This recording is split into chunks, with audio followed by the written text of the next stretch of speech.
Que la paix de Dieu soit avec vous tous. Nous parlerons aujourd'hui des promesses de Dieu. Dieu réalise tous les rêves qu'il met dans nos cœurs. Car je connais les projets que j'ai formés sur vous, dit l'Éternel, projet de paix et non de malheur, afin de vous donner un avenir et de l'espérance. Mais il nous arrive parfois que nos rêves soient inachevés, nos projets qui n'aboutissent pas ou qui restent en suspens ou avortés. Chaque fois que nous essayons d'avancer, il y a des obstacles qui se dressent sur notre chemin. Et enfin, on finit d'être déçus. Je veux vous parler aujourd'hui d'un principe biblique. Dieu finit toujours ce qu'il commence. Il finit toujours ce qu'il commence. Philippiens 1,6. Je suis persuadé que celui qui a commencé en vous cette bonne œuvre la rendra parfaite pour le jour du Seigneur. Habakkuk 2, 3 nous dit ceci. L'Éternel m'adressa la parole et il dit: écris la prophétie, grave-la sur les tables, afin qu'on la lise couramment. Car c'est une prophétie dont le temps est déjà fixé. Elle marche vers son terme. Et elle ne mentira pas. Si elle tarde, attends-la, car elle s'accomplira. Elle s'accomplira certainement.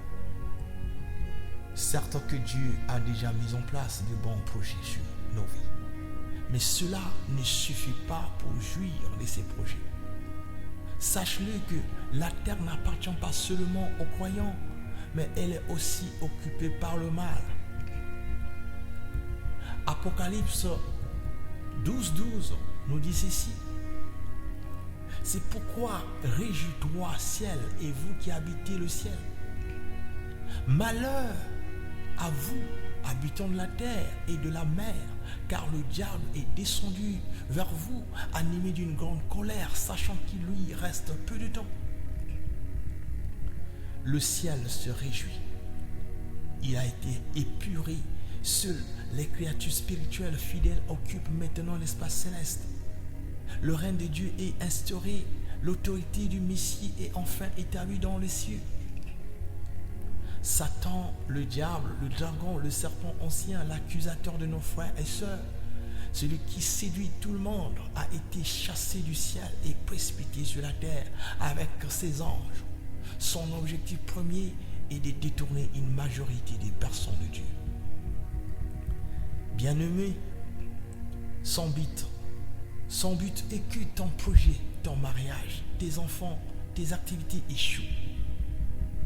Mais je déclare et je décrète au nom de Jésus-Christ que ton projet, ton mariage, tes enfants n'échouera pas par le nom suprême de notre Seigneur Jésus.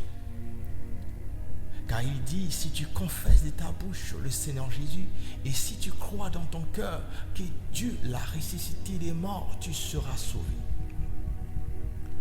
Mon désir est de vous encourager car Dieu mène toujours à son terme les projets qu'il a pour notre vie. Il réalise tous les rêves qu'il a dans nos cœurs. Veillez, demeurez fermes dans la foi. Soyez des hommes, fortifiez-vous. Soyez forts, que l'amour inspire toutes vos actions. 1 Corinthiens 16, 13, 14.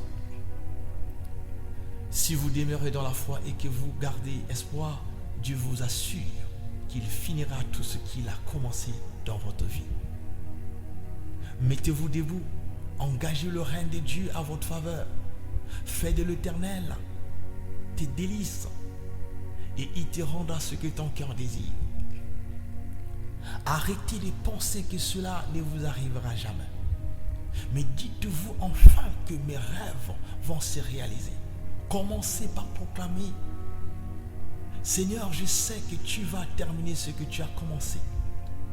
Je te remercie pour tout ce que tu vas accomplir dans ma vie. Voilà une attitude positive qui vous donne d'aller de l'avant. Plutôt que de vous résigner à une vie qui ne vous satisfait pas. Placez votre foi en Dieu et attendez-vous à le voir agir dans votre vie. Sachez que dans chacune de vos batailles, l'ennemi est présent pour vous décourager. Dès que vous engagez la lutte, il vous démoralise. L'ennemi est présent pour vous décourager. Dès que vous engagez à commencer un projet, à faire quelque chose, il veut vous démoraliser en faisant en sorte que la situation empire. Et bien souvent, c'est à ce moment-là que nous commettons l'erreur de baisser les bras et d'arrêter de prier. Alors l'ennemi gagne par le mensonge, car il vous a fait croire que la prière n'avait aucun effet et que la situation n'avait pas d'issue favorable. 1 Pierre 5,8 nous dit: veillez, mes frères, veillez.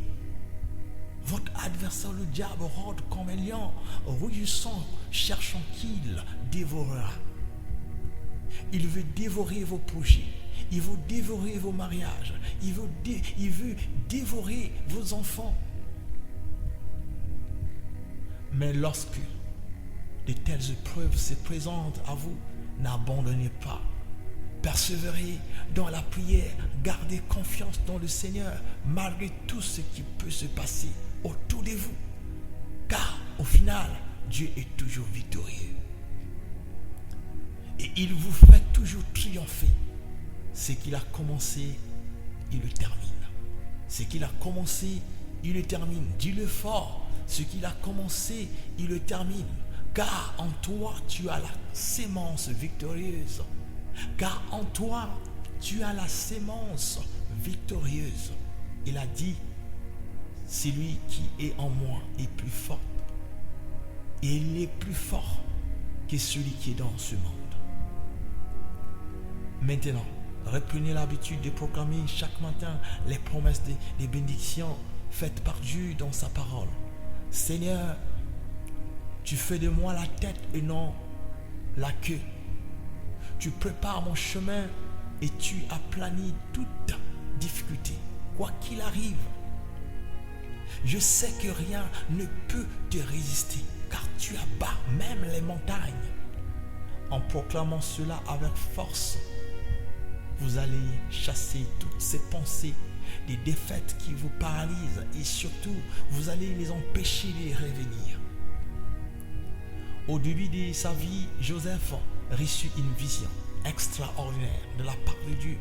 Après plusieurs années de souffrance, de confiance avec son Dieu, il est devenu le second homme le plus puissant de toute l'Égypte.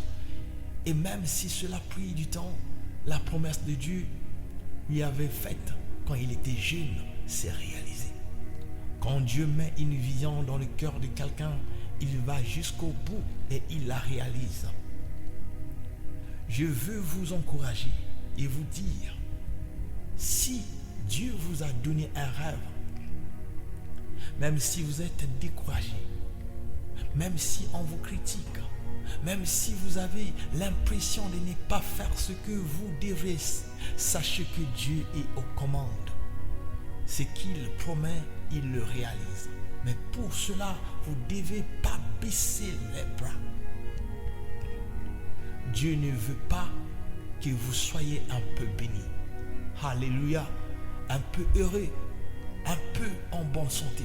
Mais il veut que vous le soyez et que vos rêves se réalisent. Alléluia.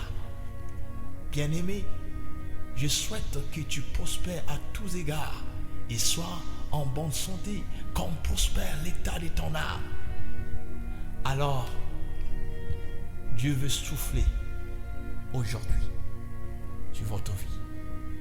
Il veut souffler sur vos projets et sur vos finances. Ce n'est pas vous qui devez diriger votre vie, mais le Saint-Esprit. Si ce message vous a donné l'espoir, dites simplement Amen. Amen.